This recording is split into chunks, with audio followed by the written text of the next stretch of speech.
పాడి కౌశిక్ రెడ్డి అండ్ అరకెపుడి గాంధీ వీళ్ళిద్దరి మధ్య నిన్న గొడవ. అంటే ఇద్దరు బీఆర్ఎస్ ఎమ్మెల్యేలు ఒకరినొకరు పరస్పరం తిట్టుకొని దూషించుకున్నటువంటి పరిస్థితి.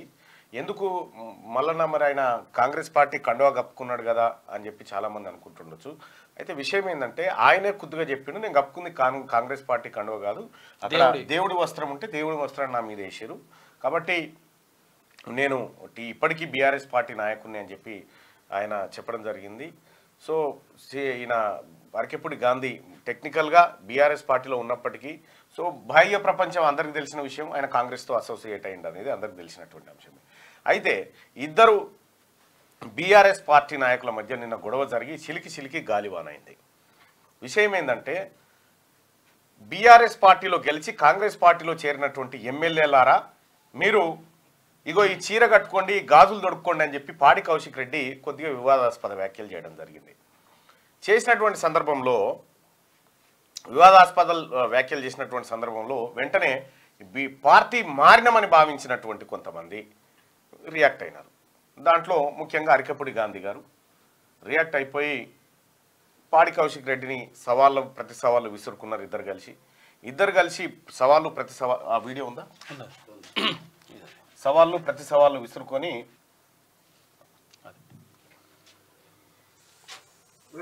రెడ్డి 11 గంటలకు నా ఇంటికి వచ్చి జెండా ఎగరేస్తా ఉన్నావు కదా, రాకపోతే 12 గంటలకు నేను ఇంటికి వస్తా.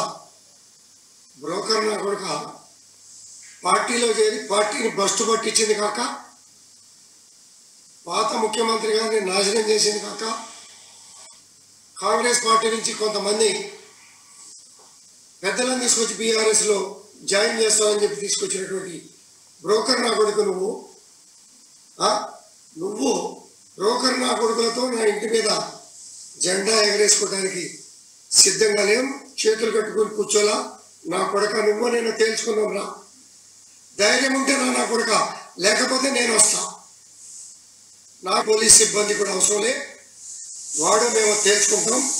ఇది అయితే పాడి కౌశిక్ రెడ్డి ఏమన్నాడంటే అరకెపుడి గాంధీ 11 గంటల వరకు, రేపు పొద్దున 11 గంటల వరకు నీ ఇంటికి వచ్చి నీ ఇంటి మీద గులాబీ జెండా ఎగరేస్తా అని చెప్పి పాడి కౌశిక్ రెడ్డి సవాల్ వేసిండు. సవాల్ వేస్తే ప్రతి సవాలుగా 11 గంటల లోపు నువ్వు రాకపోతే 12 గంటలకు నేను నీ ఇంటికి వస్తా అని చెప్పిండు. అయితే పాడి కౌశిక్ రెడ్డి 11 గంటలకు అరకెపుడి గాంధీ ఇంటికి బయలుదేరుతున్నటువంటి క్రమంలోనే పోలీసులు అడ్డుకున్నారు, ఆయన్ని ఇంట్లోనే నిర్బంధించారు. అయితే నేనే వస్తున్నా అని చెప్పి అరకెపుడి గాంధీ పాడి కౌశిక్ రెడ్డి ఇంటికి పోయిండు. పాడి కౌశిక్ రెడ్డి ఇంటికి అంటే తనతో పాటు ఇక చాలా మంది అనుచరులు కూడా పోయినటువంటి సందర్భంలో ఆడ గేటు ఉంటే అదంతా ఇరగొట్టిరు, అది కల్లారా కనిపిస్తూనే ఉంది. ఆ గేటు దుంకిపోయారు, పూల కుండీలు అవన్నీ పలిగిపోయినాయి, అద్దాలు పలిగిపోయినాయి. అవన్నీ అయిన తర్వాత పాడి కౌశిక్ రెడ్డి మళ్ళీ తొడగొట్టంగానే దీన్ని యూటిలైజ్ చేయాలనేటువంటి ఉద్దేశంతో అక్కడి నుంచి హరీష్ రావు గారు బయలుదేరి పాడి కౌశిక్ రెడ్డి ఇంటికి పోయి సవాళ్ళు ప్రతి సవాళ్ళు చూసుకుందాం, కాంగ్రెస్ దమ్ముందా అది ఇది అన్న తర్వాత సిపిఐ ఆఫీస్ పోయారు. సిపిఐ ఆఫీస్ దగ్గర పాడి కౌశిక్ రెడ్డి పైన హత్యాయత్నం జరిగింది కాబట్టి కాంగ్రెస్ పార్టీ కార్యకర్తల మీద కేసు పెట్టాలని చెప్పి వాళ్ళు చెప్తే బీఆర్ఎస్ పార్టీ కార్యకర్తని పాడి కౌశిక్ రెడ్డి మీద కేసు పెట్టిండు. బీఆర్ఎస్ పార్టీ కార్యకర్తని పాడి కౌశిక్ రెడ్డి మీద కేసు పెట్టిండు. కేసు పెట్టడంతో గందరగోళ పరిస్థితి ఏర్పడ్డది. 10 మంది మారిన ఎమ్మెల్యేలకి మంచిగా తెచ్చిన ఓ చీర ఇంకా గాజులు తెచ్చిన ఇలా ఈ 10 మంది ఎమ్మెల్యేలకి నేను చూపిస్తా ఉన్నా. దానం నాగేందర్ గారు, కడియం శ్రీహరి గారు, గాంధీ గారు, ఇంకా మారిన 10 ఎమ్మెల్యేలు, వెంకట్రావు గారు, పోచారం శ్రీనివాసరెడ్డి గారు, వీళ్ళందరూ కూడా సీరియల్ పంపించిండు. అది సిల్కి తప్పుదారి పట్టించే విధంగా ఇవాళ ఎమ్మెల్యేల కండువాలు కప్పి ఇవాళ ఆ ఎమ్మెల్యేలు ఎవరైతే రేవంత్ రెడ్డి గారు కాంగ్రెస్ ఇక సిపి ఆఫీస్ ముందు ఏకంగా ధర్నా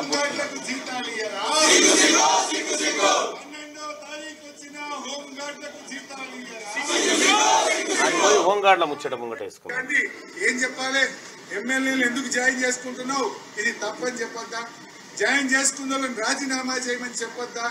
ఈ రకంగా మొన్న సిద్దిపేటలో నా క్యాంపు కార్యాలయం మీద దాడి చేస్తారు, ఖమ్మంలో వరద బాధితులకు సాయం చేయడానికి వెళ్తే అక్కడ సిపి సైబరాబాద్ డీజీపీ గారు తక్షణమే ఉన్నత స్థాయి విచారణకు ఆదేశించండి. రైట్, ఇది జరిగినటువంటి అంశం. అయితే ఆందోళన విరమించకపోవడంతో వీళ్ళందరినీ అరెస్ట్ చేసి తలకొండపల్లి పోలీస్ స్టేషన్ తీసుకుపోయారు, మళ్ళీ ఇడిచిపెట్టారు, అయిపోయింది. విషయం ఏంటంటే ఇక్కడ వీళ్ళ బాధ ఏంది, హరీష్ రావు గారి బాధ, పార్టీ మారిన వాళ్ళ గురించి మేము అడగొద్దా అని అంటా ఉన్నారు.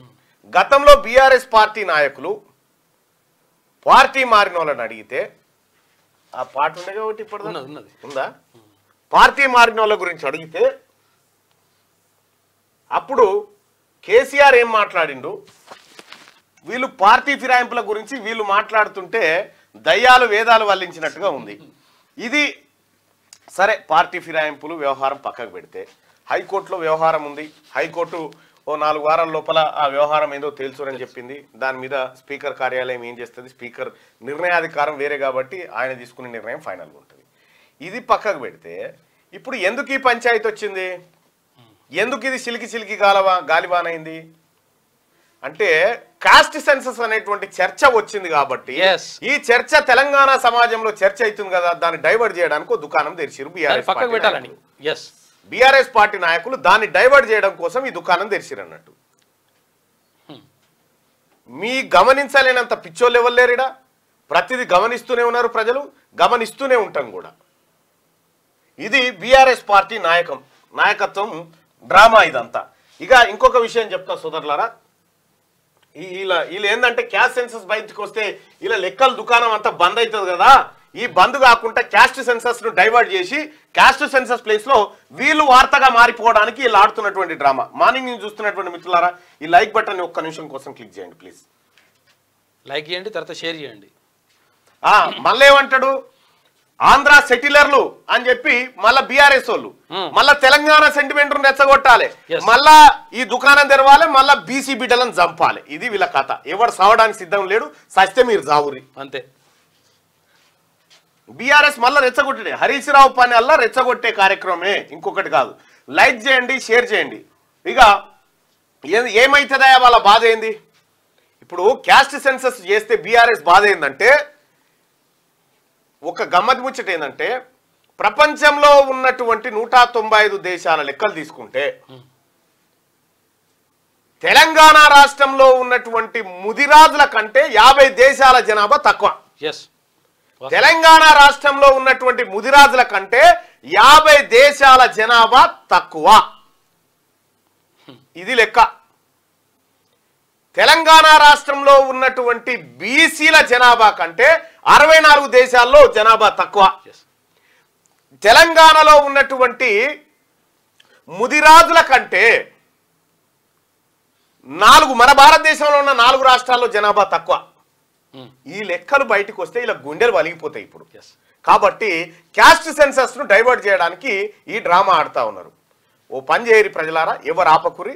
కౌశిక్ రెడ్డి పోయి అరికపుడి గాంధీని కొట్టని, అరికపుడి గాంధీ పోయి కౌశిక్ రెడ్డిని కొట్టుకొని, వాళ్ళ పార్టీ వాళ్ళు కొట్టుకొని వాళ్ళ పార్టీ వాళ్ళు కొట్టుకొని వాళ్ళు తెలుసుకొని, మాకు సంబంధం లేదు. అది అంటే వీళ్ళ కోసం, వీళ్ళ పంచాయతీ కోసం మనం అంతా పోయి ఈంది తప్పు ఏమని తప్పు అయితే మనకేంది, మన ఇంట్లో గొడ్ల ఏమన్నావి వాళ్ళేనా